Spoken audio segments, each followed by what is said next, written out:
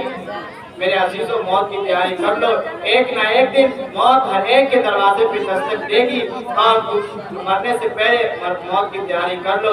ایک نہ ایک دن ہمیں بھی دوسرے کے کندھوں پر سوار ہو کر اس شہر خاموشہ جانا ہے جہاں لوگ گئے تو آئے نہیں، چپ ہے تو بولتے نہیں، خاموش ہوئے تو نظر نہیں آئے۔ یہی چند باتوں میں اپنے گفتگو ختم کرتا ہوں۔ وما علینا الا البلاغ۔ ماشاءاللہ۔